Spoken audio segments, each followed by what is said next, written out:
करीम भाई, जब कोई साधु संत अपने क्राउन चक्र से निकलता है या जब हम किसी को मुक्ति दिलाते हैं, तो क्या उसका मीनिंग ये होता है कि अब उसका ह्यूमन लाइफ में बर्थ नहीं होगा क्योंकि उसकी मुक्ति हो गई? साधु संत तो नहीं, लेकिन बोलने का मकसद यही है कि अगर जो कोई संसार से बाहर निकलता तो क्या उसका जन्म फिर से होता नहीं है क्या? अभी कैसे अपन चेक करेंगे कि सहस्रा के बाहर कौन निकला? लेकिन अगर एक तरीके से ये कंसिडर करें अपन, मेरे को आपकी बात क्वेश्चन पढ़ के ना वो सीन एक मेरे सामने ओशो आ गए, क्योंकि ओशो से तो दुनिया है और अपन तो मतलब ओशो के इतने सारे दर्शन किए।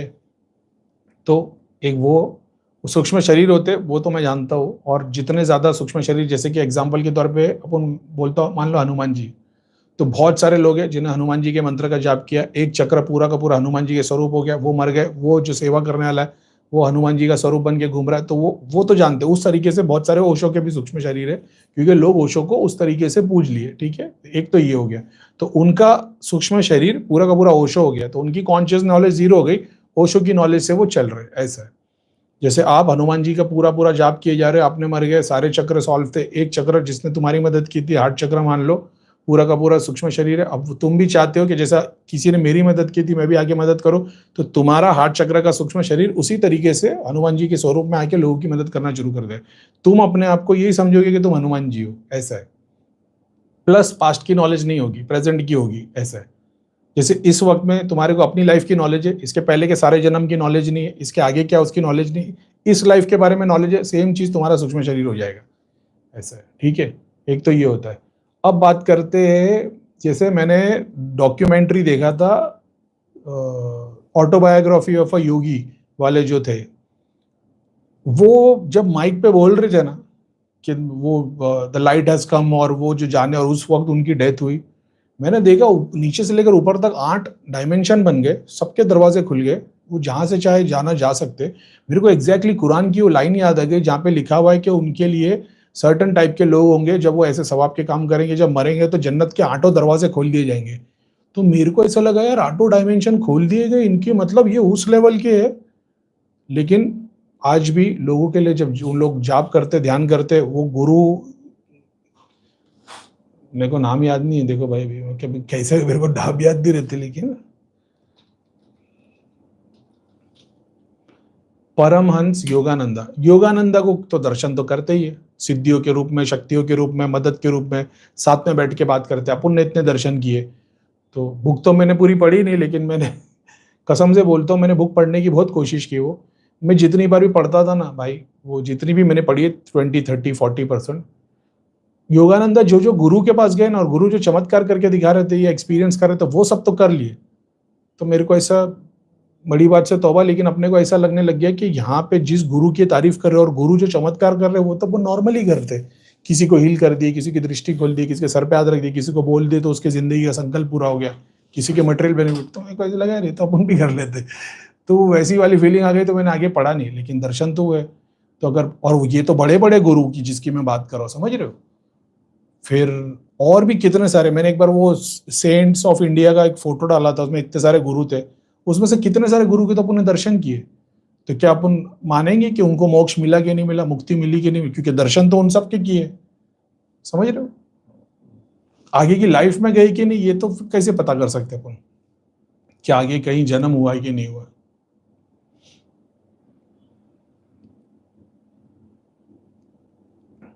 जब कोई साधु संत अपने क्राउन चक्र से निकलते हैं या जब हम किसी को मुक्ति दिलाते हैं, तो क्या उसका मीनिंग ये होता है कि उसका ह्यूमन लाइफ में बर्थ नहीं होगा क्योंकि उसकी मुक्ति हो गई?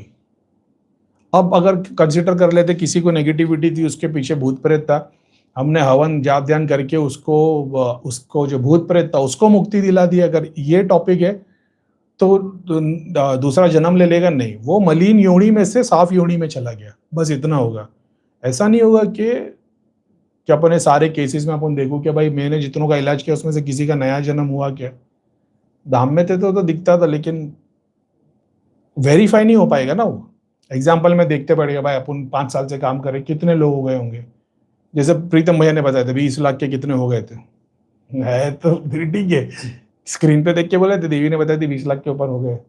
तो मैंने ही पूछा था ये क्वेश्चन धाम में, क्या बोले अपन ने इतने लोगों की मुक्ति कराई, किसी का दूसरा जन्म हुआ है क्या? तो कितने, तो बोले 20 लाख कितने कुछ थे, तो बोले किसी का जन्म हुआ है क्या? वो जन्म नहीं हुआ। बोले क्यों? बोले क्योंकि ये प्रेत योनि से नॉर्मल योनि में गए, जन्म नहीं हुआ। लेकिन वेरीफाई नहीं हो सकता ना, अभी अपने को दिखेगा अच्छा इधर हो गया है, मालूम करेंगे, कोई बताएगा कि भाई हाँ अपन वो गाँव में गए, पता चले हाँ भाई इतनी तारीख को इतने टाइम पे बच्चा हुआ, हाँ ठीक है, अच्छा ये वो वाले केस का प्रेत था, देखो इसको स्किन की प्रॉब्लम है क्या, इसका ऐसा ऐसा है क्या, तो वेरीफाई नहीं कर सकते। या उसका मीनिंग होता है कि उस एंटिटी को जो पेन वो सफ़र कर रहे थे डायमेंशन से मुक्ति मिल गई। देखो तुमने भी आंसर दे दिया है। मैं बोला ना वो मलिन या जो भी पोर्टल में डायमेंशन में थे वहां से बाहर निकल गए, ऐसा है। इसके लिए मैं बोलता हूँ ना रावण की मुक्ति नहीं हुई। अरे कैसी बात कर रहा है, वैसा था द्वारपाल थे, ओह द्वारपाल वाली स्टोरी मेरे को भी मालूम है। मुक्ति नहीं हुई रावण की, वो फिजिकल फॉर्म में जब आया था वो स्वरूप में, ठीक है। रावण की जो एनर्जी थी ना वो कॉस्मिक एनर्जी ऑलरेडी एग्जिस्ट करती थी, ठीक है। विष्णु भगवान की थी, राम जी को दिखाने का था उस स्वरूप में, एग्जाम्पल के तौर पे अपन लेके आते कि अगर माइथोलॉजी को फैक्ट करके बात करेंगे तो, ठीक है, अकॉर्डिंग टू द स्क्रिप्चर्स, तो वो एनर्जी ऑलरेडी एग्जिस्ट करती थी रावण वाली, उसको फिजिकल स्वरूप में मैनिफेस्ट हुआ रावण के रूप में, ह्यूमन बॉडी में या राक्षस की बॉडी में। उसने उतने टाइम तक सब कार्य किए भगवान के होते हुए, सारे चोरी डाकू फसाद बादशाह जो करता है सारा सब कुछ किया। भगवान तो आंख बंद करके नहीं बैठे थे, सब कुछ उसने किया। उसके बाद में उसका फिजिकल फॉर्म छोड़ने का टाइम आ गया तो वो चला गया। अब कैसे बोल सकते हो करीम भाई मुक्ति क्यों नहीं हुई है? जितना जानने की कोशिश करोगे तुम्हारे को ये पता लगेगा, अब वो फिर अलग ही टॉपिक हो जाएगा। लेकिन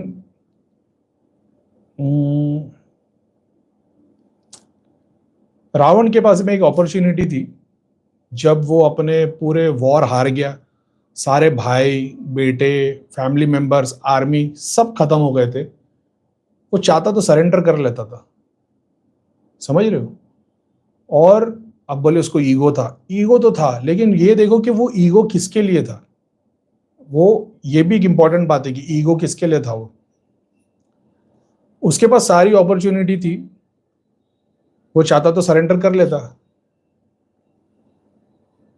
उसको तो ये भी पता लग गया था कि भगवान है, एक्चुअल में एंड तक वो डाइसी था, उसको ये डाउट था कि भगवान नहीं है, लेकिन थोड़े थोड़े उसको मतलब वही ना, वो ईगो क्या पर्दा सामने, तो अपने भगवान को भी पहचान नहीं पा रहा है, जैसा हम नहीं पहचान पाते। मैंने बोला ना वो जिस जिस डायमेंशन में जिस जिस जन्म मिलेगा अपने भगवान को पहचान नहीं पाएगा, यही उसकी बड़ी सजा है। तो उस तरीके से एंड तक उसको डाउट था कि राम जी भगवान है कि नहीं।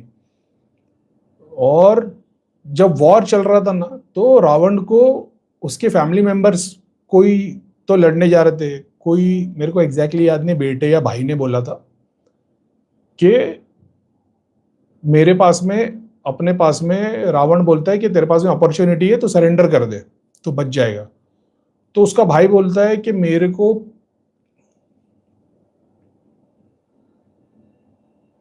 एग्जैक्टली याद नहीं है, लेकिन एक बात को समझना, रावण शायद तक कुंभकर्ण को बोलता है कि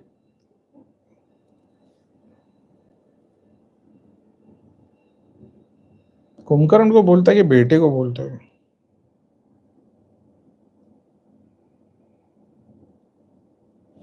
एग्जैक्टली याद नहीं है, लेकिन ऐसा था कि उसको पता था कि भाई ये शायद तक नहीं होगा। उसका भाई जाता है शायद कुंभकर्ण को वॉर पे भेजता है, तो बोलता है कि भाई तू भगवान को चाहे तो सरेंडर कर ले या तो लड़ ले, ऐसा है। तो उसका भाई भी मना करता है कि नहीं, क्योंकि मैं मतलब तुम्हारे जैसा भाई मेरे को चाहिए, भले से मेरे को पता है कि सामने भगवान है, लेकिन मैं वॉर के अगेंस्ट में नहीं जाऊंगा। तो वो फिलोसॉफी आ जाती है कि भगोड़े वाले में गिनती नहीं होती। जब तुम वॉर के लिए जा रहे हो तो पीठ दिखा के नहीं आना है, भले से तुमको पता है भगवान है। सेम चीज करण ने की थी कि उसको पता था गलत है, लेकिन उसके बावजूद धर्म के लिए उसको लड़ना था। उसका धर्म वॉर नहीं था, उसका धर्म अपने दोस्त का साथ देना। वैसी वाली बात आ जाती थी कुंभकर्ण की, क्या बोलता वॉर से तो नहीं हटूंगा, जाऊंगा। बोलता लेकिन अगर भैया मैं मर गया ना तो इतना अब समझ लेना कि ये है तो भगवान ही, तो फिर तुम सरेंडर कर लेना। अब वही बात है ना कि वो उसके बावजूद भी रावण बोलता है कि अगर जब भाई परिवार सबके सब पूरे मर गए और मेरे को पता भी भगवान है, तो मैं सरेंडर करके ऐसा जीवन क्यों जीऊं। अब ये ईगो है ना, ये नेगेटिव नहीं है, समझ लो, अपने ही कुल के लिए, सम्मान के लिए, कंट्री के लिए। मतलब तुमको पता है कि अभी इंडिया पाकिस्तान का वॉर चालू है, पाकिस्तान अपने लिए लड़ रहा है, इंडिया अपने लिए लड़ रहा है, समझ रहे हो। हम बोल रहे हैं नहीं नहीं, इंडिया वाले पूरे पाकिस्तान की बैंड बजा देंगे, तो अभी कोक स्टूडियो के गाने सुन ही रहे, समझ रहे हो। तो ये वैसी बात है, तो वॉर कोई नहीं चाहता, लेकिन वही है कि धर्म उस टाइम पे हिंदू या मुसलमान नहीं है, धर्म है कि उस वक्त में क्या करना है।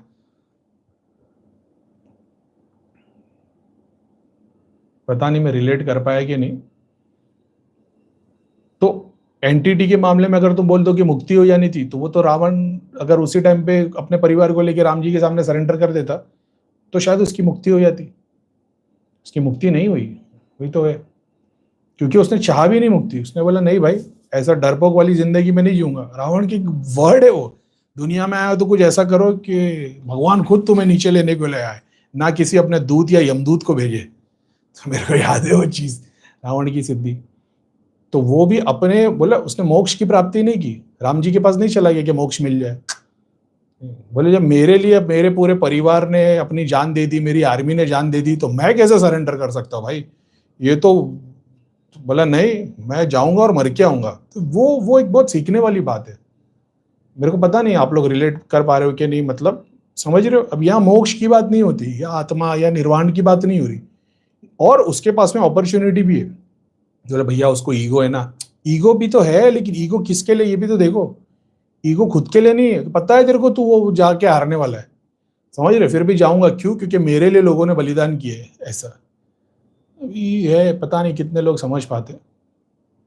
सेम चीज एग्जाम्पल के तौर पे, कृष्ण जब अर्जुन को बातें बता रहे थे, भगवत गीता जब अर्जुन को ज्ञान दे रहे थे, तो संजय कहीं और बैठ के पानी के अंदर देख रहा था, और शायद भीष्म पितामह या जो भी थे उनको बता रहा था स्टोरी कि ऐसा हो रहा है, ऐसा हो रहा है। अब इसमें डिफरेंस क्या है देखो, कृष्ण जब अर्जुन को सारा ज्ञान दे रहे थे, उसके ऊपर इम्प्लाई कर रहे थे, इम्प्लाई नहीं क्या बोलेंगे, इम्प्लांट कर रहे थे। सेम ज्ञान तो संजय भी सुन रहा था और भीष्म पितामह को भी सुना रहा था, लेकिन यहां पे कृष्ण खुद के मुंह से बता रहे अर्जुन को डायरेक्टली, ठीक है। जैसे तुम लाइव देख रहे हो, तो यहां तो मैं फिजिकली खुद बात कर रहा हूं ना, लेकिन तुम जहां देख रहे हो वहां तो तुम मोबाइल पे देख रहे हो। अब अगर यहीं पे फिजिकली लोग बैठे होते, उन पे ज्यादा प्रभाव पड़ रहा होता, मोबाइल पे देखने वाले को कम पड़ रहा होता। उसी तरीके से कृष्ण का ज्ञान अर्जुन ने जब लिया, महाभारत कर दी, संजय ने नहीं की, भीष्म पितामह जो जिसको सुना रहा था उसने नहीं की, क्योंकि सेम ज्ञान तो यहां भी मिला था। लेकिन पूरा का पूरा ज्ञान मिलने के बावजूद भी इनको ये रियलाइज नहीं हुआ कि यार हमने तो गलती कर दी। इन्होंने महाभारत नहीं लड़ी ना, महाभारत अर्जुन नहीं लड़ी, क्योंकि डीडी से डायरेक्ट उनको इंस्ट्रक्शन दे जा रहे थे। ये इस बात का प्रूफ है कि जब तुम खुद कॉन्शियसली अपने एक्सपीरियंस करते हो और एक सिद्धियां तुमको बताती है, तो ये एक प्रूफ था कि संजय को ब्रह्मा जी ने जो सिद्धि दी थी वो बता रही थी, इसलिए उसको वो नॉलेज मिली। जैसे एग्जाम्पल, लंदन ऑलरेडी एग्जिस्ट करता है, लंदन पे लाइव मैच चालू है, तो जो लाइव मैच देख रहे हैं वो तो एक्सपीरियंस अलग कर रहे हैं, तुम टीवी पे देख रहे हो सिद्धि के थ्रू, तो तुम वो एक्सपीरियंस नहीं कर पा रहे जो वो लोग कर रहे हैं। उसी तरीके से अर्जुन कृष्ण के सामने होते हुए वो सारे कुछ एक्सपीरियंस करके, विराट स्वरूप, जब तो भगवत गीता में आता ना कि कृष्ण ने बताया कि ये स्वरूप मैंने पहले कभी किसी को नहीं बताया, तो वो डाउट में आ जाते, फिर मेरे को आपको तो इतने सारे लोगों ने दर्शन किए, तो फिर से वेरीफाई करवाते, ये वाला स्वरूप जो तुझे दिखा है वो किसी को नहीं दिखा है, दूसरे बहुत सारे स्वरूप दिखा है, लेकिन ये वाला स्वरूप जो तेरे को दिखा है वो मैंने पहले कभी किसी को नहीं दिखा है। समझ रहे हो, जो इसने नहीं देखा, इसने नॉर्मल स्वरूप, समझ रहे हो वर्णन, क्योंकि हमको तो ये भगवत गीता नहीं मिली ना जहां पर डायरेक्ट बात हो रही है, हमको सिद्धि के थ्रू मिला है। तो इसीलिए मेरा ऐसा मानना है, हमारे पास में जो भगवत गीता है वो कृष्ण अर्जुन का डायरेक्ट कन्वर्सेशन शायद नहीं है, हमारे पास वो वाला कन्वर्सेशन है जो संजय ने बताया, इसलिए उसमें कुछ कुछ पॉइंट पे चीज मैनिपुलेट हो जाती है।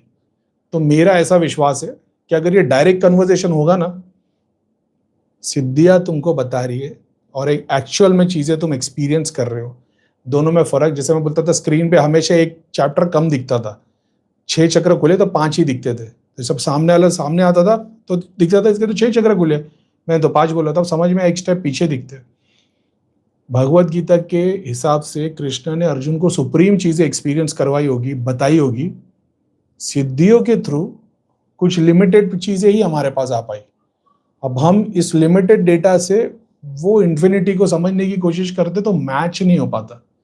ये इस बात का प्रूफ है कि सिद्धियां तुमको अपने हिसाब से चीजें बताती है, मेरा ऐसा मानना है, क्योंकि इसीलिए तुम डाउट में आते हो ना, समझ रहे हो। कृष्ण अर्जुन के डाउट क्लियर कर रहे थे, उनको बता रहे थे अगर ऑर्डर पे करना होता तो इतना सारा टाइम स्पेंड नहीं होता, एक एक चीज समझा नहीं हो रहे होते।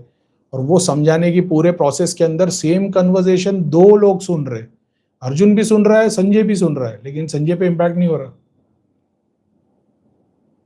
मेरे को पता नहीं तुम लोग रिलेट कर पा रहे हो कि नहीं। ध्यान में कॉन्शियसनेस के एक्सपीरियंस करना, खुद से करना, किसी देवी देवता, किसी सिद्धि शक्ति, किसी पीर की मदद लेना, समझ रहे हो। ये ऐसा है कि वाया वाया आया है, तो वो वाया वाया पे पूरा तुम लाना ईमान नहीं हो पाता। लेकिन जब खुद से एक्सपीरियंस करते हो तो फिर ये चीज उड़ जाती है। ये मेरा पूरा एक्सपीरियंस है इसके ऊपर कि सिद्धि दृष्टि सब बताती थी, लेकिन जब खुद से एक्सपीरियंस किया, खुद की दृष्टि से, तब समझ में आया कि दुनिया गोल है। एक ये बात समझ गए। एक्चुअल में देवी देवता दर्शन दे रहे, एक्सपीरियंस करवा रहे, और जो सिद्धियां करवा रही है उसमें बहुत फर्क होता है। तो इसका प्रूफ है वो। और कुछ कुछ पॉइंट जो भगवत गीता में ऐसा लगता है शायद मैनिपुलेट हो गए होंगे, कृष्ण ने बताया कुछ और, यहाँ पे कुछ और प्रिंटेड है, वो इस बात का प्रूफ है कि बाकी सब तो बोल दी मैं ही कॉन्शियसनेस हूँ, मैं इन्फिनिटी हूँ, मैं ही हूँ, और तुमको मेरे को ही पूछना है। फिर एक लाइन आ जाती है, लेकिन मेरे को दिया लगा देगा तो भी चल जाएगा। तो ये मैच नहीं करती ना ये, तो समझ में आता कि किसी और का एसोसिएशन था उसके अंदर, ऐसा है। और जब ये समझ में तुम्हारे को आ जाता है तो फिर लगता है अच्छा ये वाली लाइन कृष्ण की नहीं है, ये श्री कृष्ण की है, ऐसा है। अभी जैसे अभी सारी बातें ले ली, अभी वो मैंने बोला ना कि स्क्रिप्चर्स के हिसाब से चलोगे तो ये चीज है। अब बोले मैं स्क्रिप्चर दे रही हूँ, मेरे वो इंस्टाग्राम पे मैं वो फॉलो करता था वो ओशो के कुछ, तो उसमें से मैंने वो भी चैनल डिलीट हुआ था फिर से बनाया, तो अभी एक ओशो का एक वो है मेरे सामने वो आ गया कि डायनासोरों के अवशेष मिल गए, जितने भी डायनासोर्स मर गए और पास्ट में जितने जितने उनके अवशेष मिले, लेकिन एक भी देवता या रावण अपना राक्षस का अवशेष नहीं मिला है अभी तक। तो इससे क्या लगता है, तो ओशो की तो बात ही ऐसी है ना। वो मैंने ओशो का ही वो पढ़ा था कि बचपन में जो सूरज को निगलने चले गए थे हनुमान जी, जब आग पूंछ पे जलाए तो उसके लिए पानी में डूबना पड़ा था। तो ओशो की तो बात ही ऐसी ना, तुम्हारी पूरी रामायण एक एक लाइन में उड़ा देते भाई। इसीलिए तो मैं बोलता हूँ ना, ओशो से बड़ा कोई गुरु नहीं। और सेम चीज अब कोई भक्ति करने आ जाएगा कि मैं भक्ति करना चाहता हूँ, तो वो उसको भक्ति के हिसाब से बोलते। ये जो दो लाइनें वो ज्ञान वाली है। मैं बोला ना, सहस्रा और हार्ट चक्र दोनों उतने ही बड़े थे, तो पूरी रामायण एक लाइन से उड़ा दी। मतलब ओशो की वही ग्रेटनेस थी। तो मेरे को भी वो चीज याद है कि एक बार ये लिखा हुआ था कि भाई राम डायनासोरों के अवशेष तो मिल गए करोड़ों साल पहले भरे, लेकिन रामायण और वगैरह वगैरह अलग अलग स्क्रिप्चर्स में जो दानव बताए, राक्षस बताए, असुर बताए, उनका कुछ भी नहीं मिला है। तो फिर वैसी बात है।